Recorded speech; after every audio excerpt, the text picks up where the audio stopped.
Bonjour from France. So I have some travel tips for you that you may or may not have read or seen. But if you're like me, I watched a ton of YouTube videos before I left, mainly just to get me into the mood of coming to France. But there are a couple of things that I didn't hear anybody mention that I wanted to go over with you.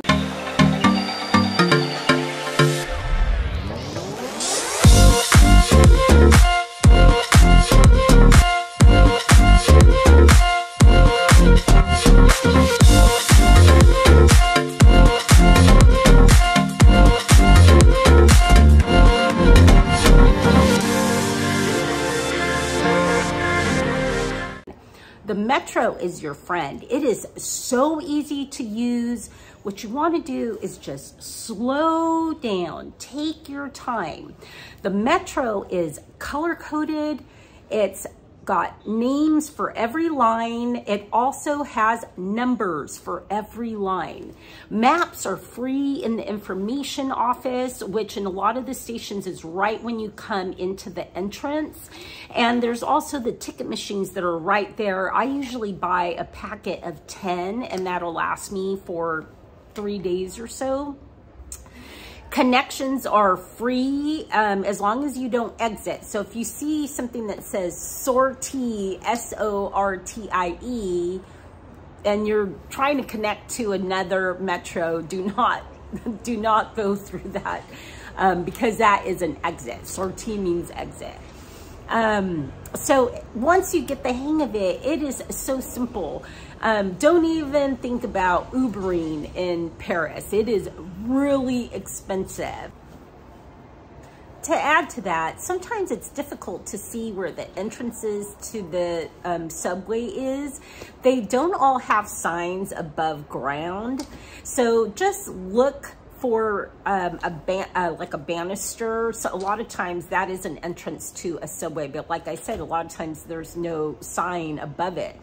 Or watch for people going up and down. And then just keep in mind that there's a lot of stair climbing in the subway system. They're all underground and they're all multiple levels. So you're climbing up, you're climbing down, you're going through tunnels. Like you can almost get your 10,000 steps just by taking the subway every day. And with that in mind, you want to be cautious of what you bring as far as luggage, because sometimes it's difficult to get through the turnstiles with big pieces of luggage, and whatever you bring in there, you're going to have to lug up and down those stairs. So this is for my thrifting, flea market, junking pals. So, oh man. Let's see, let's start with the vide grenier. So I had said before in some of my videos that the vide grenier app on your phone doesn't work very well if you don't speak French. And that's definitely true.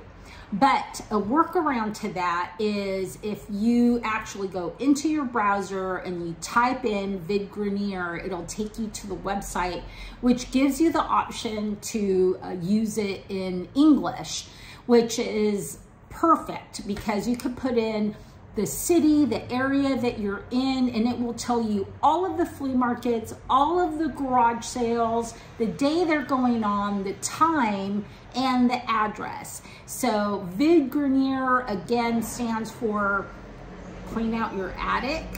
At least that's my understanding.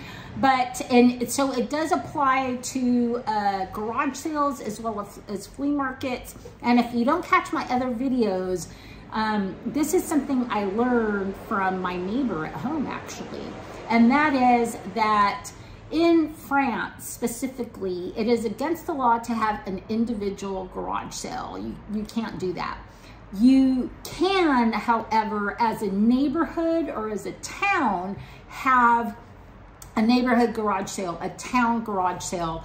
So that's amazing for somebody like me who loves to thrift, who does it for a living, because those vide greniers, the neighborhood ones, you basically go and they'll be like 30, 40, 50 people that are emptying out their garages and their attics, and they all come together in one place. So it's kind of like a little mini flea market, and that's the way they do garage sales here. I'm getting ready to head off to get something to eat. It's about 5:30 here, and I wanted to share this tip with you, which I think is really important if you're coming to France. And that is, be ready to eat between noon and 2 p.m. That's when you're gonna have your choice of restaurants serving the whole menu. Otherwise, if you wait until after 2, more than likely, the majority of restaurants that you want to go to will be closed, or they'll be serving a very limited menu. I wound up eating a lot of salads and a lot of ham baguettes on the last 2 trips that I took to France because I had no clue. And even today, I took a metro ride all the way to a restaurant that was highly recommended, that on Google it said it was open, but it was firmly closed at 2:30.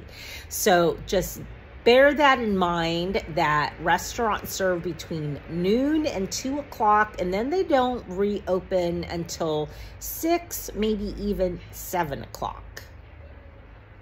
I have to tell you that having wireless on my phone has been invaluable. I really thought I could go without and just use Wi-Fi and downloaded Google Maps, but that has not been the case. Even so, I've gotten turned around quite a few times, mostly because the streets here don't run on a north-south axis. A lot of times they curve, they go in a perpendicular direction. And I'm with AT&T, and so I'm paying $10 a day. And if you, after 10 days within your billing cycle, you don't pay any more than for those 10 days. And honestly, I think it's worth it just for the peace of mind of being able to get around, because although you can download Google Maps, you can't get turn-by-turn directions unless you have internet or Wi-Fi on your phone.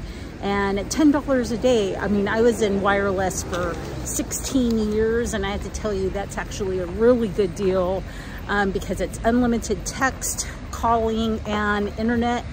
And if you are with T-Mobile, who is actually owned by a European company, I think you get an even better deal.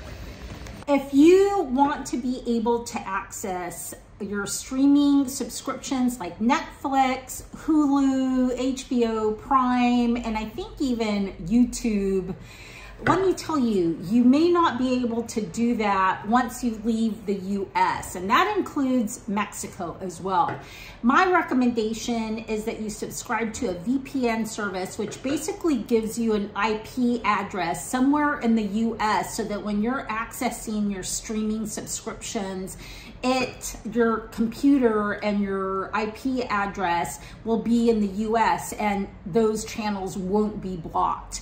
So you can get a free 30-day subscription, but otherwise they run about $13, and it is well worth it. I do have to say that if you come to France, the transportation system here, public transportation, is really amazing.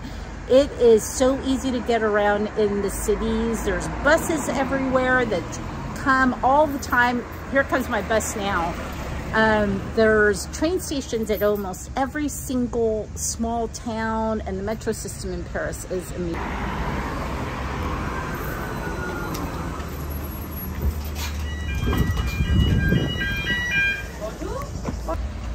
So what's awesome about Google Maps is it not only gives you what bus line or tram or subway you need to take, it gives you the time it's supposed to arrive at your stop, the one that comes after that, basically the whole day schedule. And it also tells you how much it costs to ride a particular bus. So very handy. I don't know if everybody knows this or not, but this is very particular to France. do not come in August. Basically because all of France gets August, all of August as a vacation. So if you're coming to Paris, Paris will be empty of workers. A lot of businesses will be closed because a lot of those employees will be heading to other parts of the country. So you'll find other parts of the country absolutely full of Parisian tourists, and it's just not a good time to come. Plus, it's really hot in Paris in August. Make sure that you buy a converter before you leave the States. The converters look just like this. So they have 2 prongs. And so what I've done is I have my converter and then I have an extension cord so I can plug in both my laptop and my phone, and they can both charge at the same time, so I'm not carrying multiple converters. So I come from Washington State, and we're huge coffee drinkers. I'm actually not a huge coffee drinker, but on occasion, especially if I'm having breakfast out, I love to have like 3 or 4 cups of coffee with lots of cream. But let me tell you, that gets really expensive really fast in France because they do not have unlimited cups of coffee. You pay, just like at Starbucks, you pay by the coffee, and coffee's not cheap. So coffee could run you $4.50, $5, €5 per cup, and the cups are like this little, they're so tiny. So my recommendation is, if you're staying at an Airbnb, which that's my recommendation, always stay at an Airbnb where you have a kitchen or a kitchenette. Go to the local store and buy some coffee. And a lot of times your host will have coffee filters and everything ready to go. What I did was I went and, because I'm not picky, I mean, I like good tasting coffee, but I just got a jar of Nescafe, and that Nescafe already has creamer in it and it's flavored, it's like a hazelnut. And that's what I have been drinking when I feel like having a cup of coffee. I bought a cup today, but literally you feel unfulfilled as an American when you only get a tiny cup and you only get one for €5. If you are traveling to other parts of France, or actually anywhere in the world, there are 2 recommendations I have. Either look for a little train or a big red bus. So a lot of cities all over the world have big red double-decker buses that will do a tour around the city, or they'll have these little tiny trains somewhere in the center part of the city where the tourists are, and I highly recommend that. Usually they're not very much, and it'll give you kind of a, you know, it'll let you scope out the city, and then you can go back and you can take a look at those places that kind of drew your attention, and you get a good feel of the layout of the city as well. This is a tip for anywhere you go in the world. Always carry toilet paper with you and sanitizing gel. I cannot even tell you how many times I've had to dig in my purse for some toilet paper. And if you go to REI, the best thing I ever bought at REI when I went to Thailand and I bought all kinds of gadgets was this little tube. It was a little plastic tube that had a little roll of toilet paper, and that was actually the best purchase I have ever made. And it fits right into your purse. And then sanitizing gel, because if you are coming to France, you're doing a lot of walking, you're going upstairs, you're going downstairs, you're going in castles, and you're constantly like touching walls and touching handrails, along with the 10,000 people that touched it right before you. So it's always good to have some sanitizing gel. And then of course, you know, if you want to eat something, you can't always like wash your hands. So very convenient to have that in your purse or backpack. So there are so many apps that you can download no matter where you go. You definitely want to have the Uber app. You know, that's been my last resort, but right now, because I have a pretty large suitcase, Uber has been my friend. And in France, there's also an app for the trains, and you can buy your ticket directly from your phone, and it will translate into English, which is great. And then another app that I really, really like, and this is for anywhere in the world, is called Culture Trip. Culture Trip will give you all the best things to do in a city, all the best restaurants to eat. It'll give you a little history about the areas that you're going to. It's just a really wonderful app that's actually built by locals. So like a local will provide information specific to their city or area. And I just love that app, and it's good anywhere in the world. Pack super light. You cannot even believe how little you actually need when you travel. You usually wind up wearing the same things over and over again.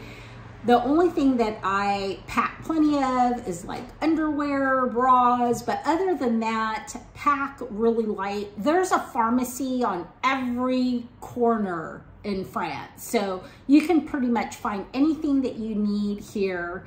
And so that gives you more room to buy more stuff. So you can come with a very small like carry-on if you want to, or you could come with a bigger carry-on and have extra room. If you find a ton of stuff, there are places to buy suitcases all over Paris, and a large suitcase will run you maybe like 80 euros. And so don't even bring one from home. I did, and I regret doing that because I could have just carried my carry-on and bought a big one when I arrived. So I hope you enjoyed this video. I certainly enjoyed putting it together. Like I said, a lot of these tips, you know, I haven't seen anywhere else, and so I just wanted to share those with you, and I hope you have a wonderful time, whether you come to France or you head off to an adventure anywhere else in the world. And if you love thrifting, make sure you catch one of my thrifting videos, and otherwise, have a wonderful day.